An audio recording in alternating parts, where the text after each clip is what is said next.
ভালোবাসা এই কি রে খাজনা,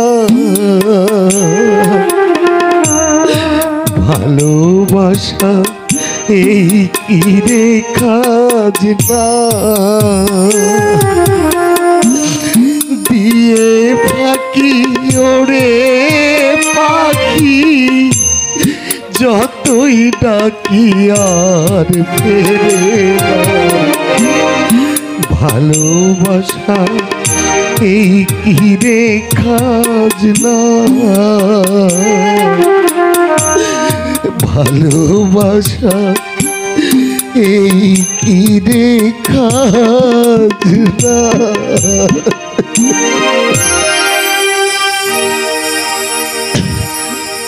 চলো দাদা, বৌদির কথা মতো আমি তোমাকে মালিনী চকে ফিরিয়ে নিয়ে যাব। আমার বৌদির সৎকার আমি সেখানেই করব। সে আমাকে মানুষ করে আমার মায়ের কাজ করেছে, আজ তার মুখে আগুন তুলে দিয়ে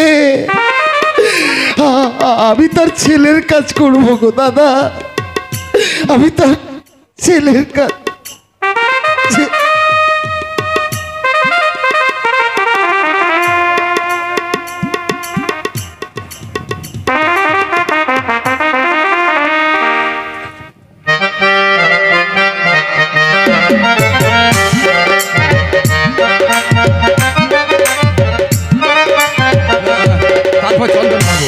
আমার দিদি ভাই আর খোকন সোনা কেমন আছে বল? খোকন ভালো আছে নীলুদা, কিন্তু তোমার দিদি ভাইয়ের ভয়ানক বিপদ। বিপদ? হ্যাঁ বিপদ।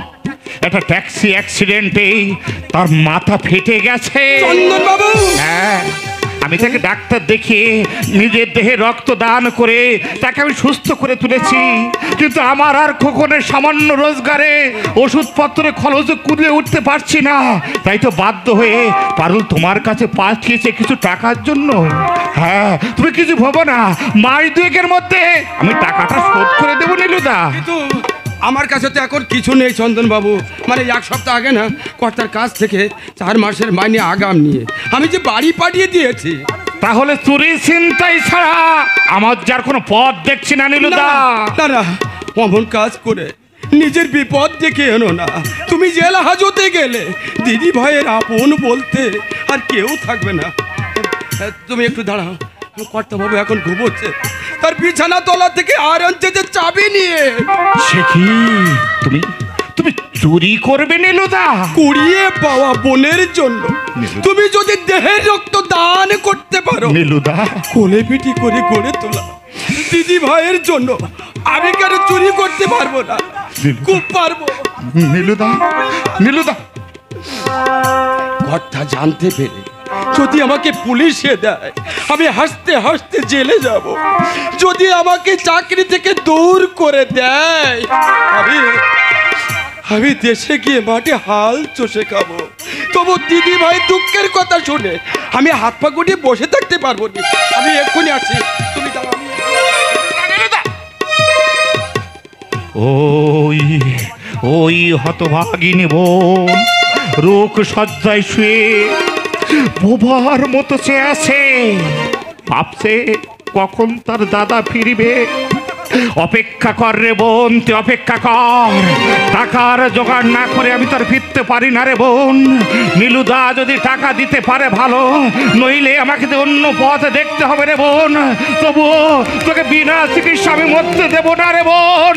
আমি তোকে কিছুতেই বিনা চিকিৎসায় মরতে দেব না। বাবু, নীলুদা,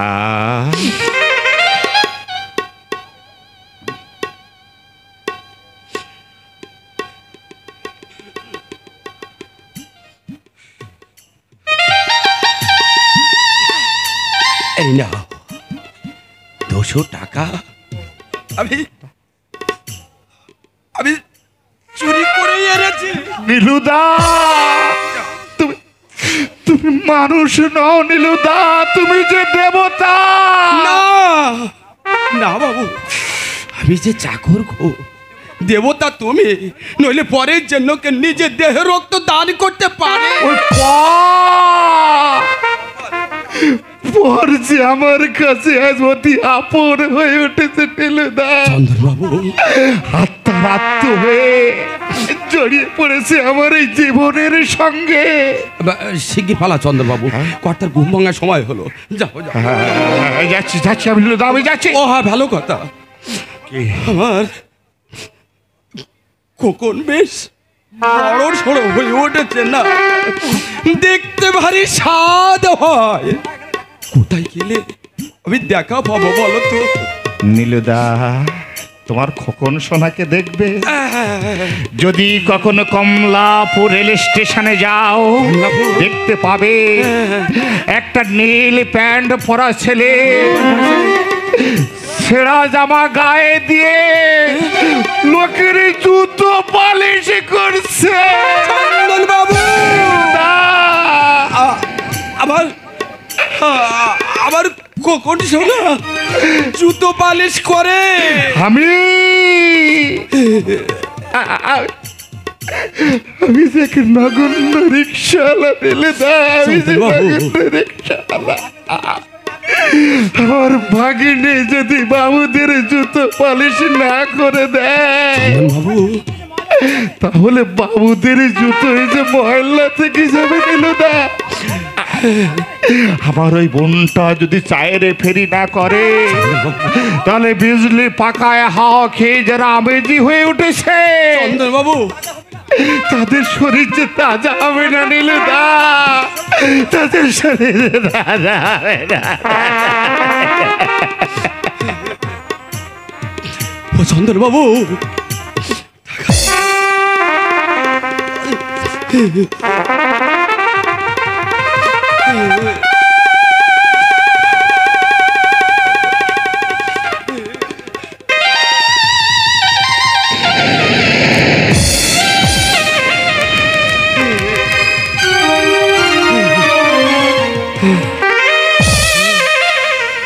চন্দনবাবু রিক্সা চালায়, দিদি ভাই চা ফেরি করে, আর খোকন সোনা, ও ভগবান, এ কথা শুনবার আগে আমার মরণ হলো না কেন? মরণ আমাদের এত সহজে হবে না রে নীলু। আমরা যে বাবু, তোর হাতে আমার আয়রন চেস্টের চাবি। হ্যাঁ হ্যাঁ কর্তা বাবু, আমি আপনার বিছানা তলা থেকে এই আয়রন সেটের চাবি নিয়ে 200 টাকা আমি চুরি করেছি বাবু। এত বড় বদমাইশ তুই, প্রগাঢ় বিশ্বাসের এই প্রতিদান দিলি তুই। না না, চোরকে আমি ক্ষমা করব না। আজ আমি তোকে মেরে এই বাড়ি থেকে তাড়াবো। চুরি করেছিস শতভাগা, চুরি করেছিস।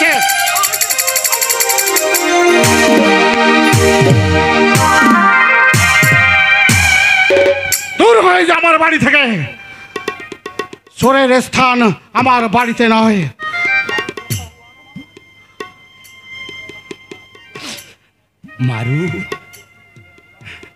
মারুন কর্তা বাবু, আরো মারু, লাঠি তো হবে না বাবু। এই আমি পিঠ পেতে দিচ্ছি বাবু। পায়ের জুতা খুলে কাগজ বসিয়ে দিন বাবু, বাড়ি থেকে দূর করে দিন, নইলে আমাকে পুলিশের হাতে তুলে দিন।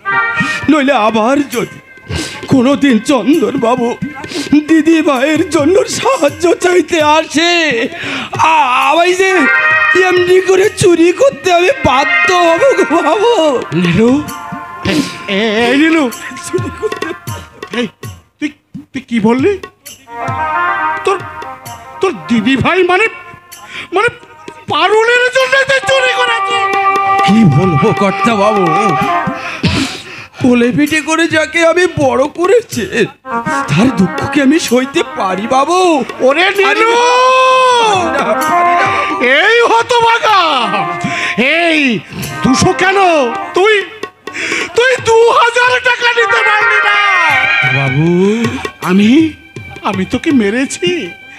এই নে আমার লাঠিখানা নে। আমি তোকে যেমনি ভাবে মেরেছি তুইও ঠিক আমাকে তেমনি করে মার নীলু। এই এই আমি পিঠ পেতে দিচ্ছি রে বাবু,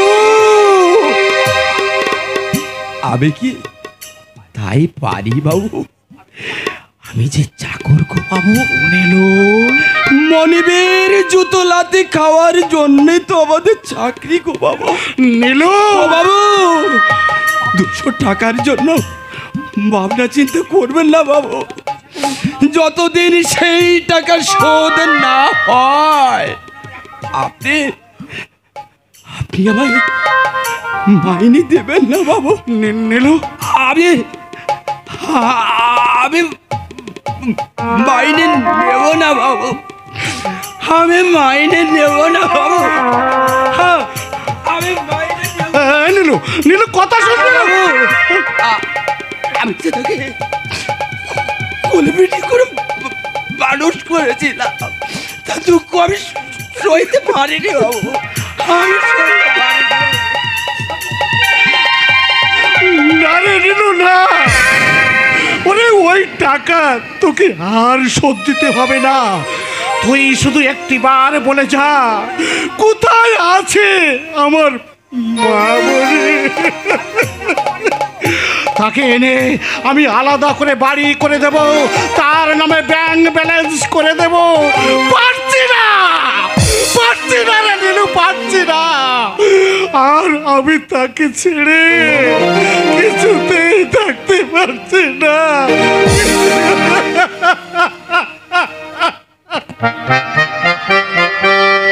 পারছি না দাদা, আমি আর সহ্য করতে পারছি না। এখানে ঘর করা আমার পক্ষে সম্ভব নয়। তুমি উত্তমের বিরুদ্ধে ডিভোর্সের মামলা শুরু করে দাও। বেঁচে থাকতে সম্ভব নয়। আমি তোকে কথা দিচ্ছি, বাবার মৃত্যুর পর বাবা হয়তো আরো 10 বছর বাঁচবে, তাই বলে আমি তো আর 10 বছর বসে থাকতে পারি না। তাছাড়া 10 বছর পর আমার রূপে ভাটা পড়ে গেলে দয়া করে আমাকে কেউ গ্রহণই করবে না। না করে আমার বাড়িতে উঠবি। আমি থাকতে তোর কোনো অসুবিধা হবে না। তাছাড়া তোর বৌদি তোকে নিজের বোনের মতো ভালোবাসে, তবু নারী জীবনে তো একটা অবলম্বন প্রয়োজন। তাহলে আর উপায় নেই, তুই উত্তমের সঙ্গে মানিয়ে চলার চেষ্টা কর। অসম্ভব। তুমি জানো দাদা, এখনো সে ঘুমিয়ে ঘুমিয়ে পারুলের স্বপ্ন দেখে। ওই পারুলের কথা ভেবে চোখের জল ফেলে। এই চোখের জল তুই নিজের হাতে মুছিয়ে দিয়ে তার মুখে ফুটিয়ে তোর হাসি, সেই হাসি এনে দেবে তোর জীবনের শান্তির সন্ধান। তেমন শান্তির আমার দরকার নেই দাদা। এত সকাল সকাল তুই হঠাৎ ঢাকার উদ্দেশ্যে বেরিয়ে পড়লি? না মানে আমার এক বন্ধু এমন ভাবে চিঠি লিখেছে যে না গেলেই নয়। তুমি এই চিঠিটা পড়ে দেখো, সব বুঝতে পারবে। এই দেখো।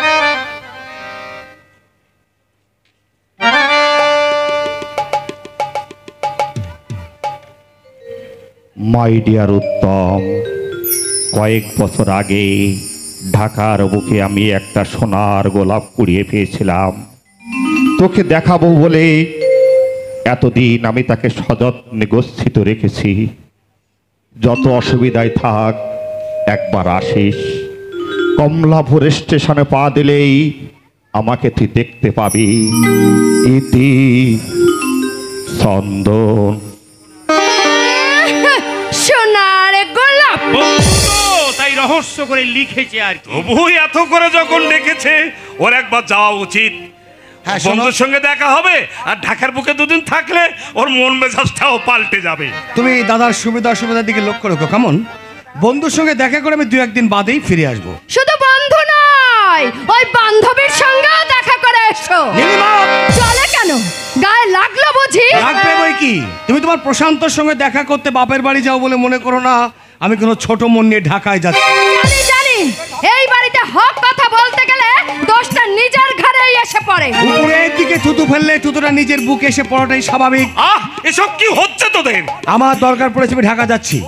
ও কেন গায়ে পড়ে ঝগড়া করতে আসছে? যাও যাও, ঢাকা যাও, সিলেট যাও, রাজশাহী যাও, খুলনা যাও, যেখানে খুশি সেখানে যাও। আমি তোমাকে বাধা দেবার কে? ইনসাল্ট করছো? তাকে পারি, যতই হোক তুমি আমার স্বামী, দেবতা, আর আমি তোমার দাসী।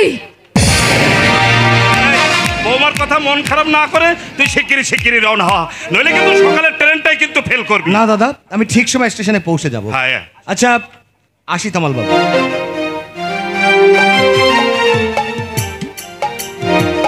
আসি দাদা। এসো ভাই, তোমার যাত্রা শুভ হোক ভাই, তোমার যাত্রা শুভ হোক। গৌতম দা, কিছু বলবে ভাই? এত করেও ওদের মনের ঐক্য স্থাপন করা গেল না। সব আমারই দুর্ভাগ্য। আমার মনে হয় তুমি বাড়িতে ফিরে আসায় নীলা মনে মনে অসন্তুষ্ট হয়েছে। আমারও তাই ধারণা।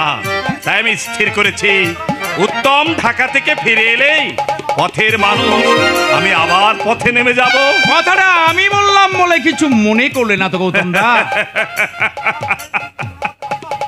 তমাল ভাই, আমি যদি তোমাদের কথায় কিছু মনে করতে পারতাম, তাহলে বকুলকে হারিয়ে আজ এমনি ভাবে যষ্টিহারা অন্ধের মতো নীরবে চোখের জল ফেলতে হতো না ভাই, নীরবে চোখের জল ফেলতে হতো না।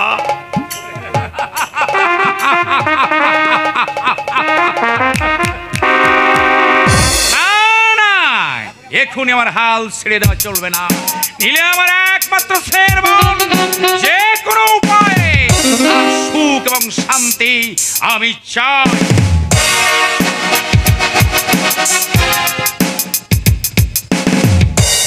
রিক্সা চাই বাবুরা, রিক্সা, রিক্সা চাই বাবুরা, রিক্সা, রিক্সা চাই বাবুরা, রিক্সা। যা শালা, সকালে যে কার মুখ দেখে উঠেছিলাম তার কোনো ঠিক নেই। সকাল থেকে এখনো 25টা টাকা রোজগার করতে পারলাম না। ওই ওই বুঝে লোকাল ট্রেন এসে থামলো। দেখি দেখি দুই একটা প্যাসেঞ্জার পাওয়া যায় কিনা। রিক্সা চাই বাবুরা, রিক্সা, রিক্সা লাগলে বলবেন বাবুরা, রিক্সা। পালিশ পালিশ করবেন বাবুরা, জুতা পালিশ খুব কম পয়সায় পালিশ করে দিন। ও বাবু আসুন না। চা চাই বাবু, চা, চা গরম, চা চাই বাবু, চা, মাত্র 1 টাকা কাপ, চা চাই বাবু। কি হবে মা, একটা পয়সাও যে আজ রোজগার করতে পারলাম না। আমার কিছু হয়েছে বাবা, ওদিকে তোর মামাও। না রে বোন, আমার তেমন কিছু রোজগার হয়নি রে। তোদের কিছু হয়েছে দিতে পারবি? ধার না শুধলে আজ মুদি দোকানদার মাল দেবে না বলে দিয়েছে। আমার এখনো 1 পয়সাও হয়নি মামা। আমার যদিও কিছু হয়েছে তাতে তো ধার শোধ করাই হবে না। চেষ্টা করে দেখ না, যদি আর কিছু হয়। বলতে হবে না দাদা, বলতে হবে না, আমি দেখছি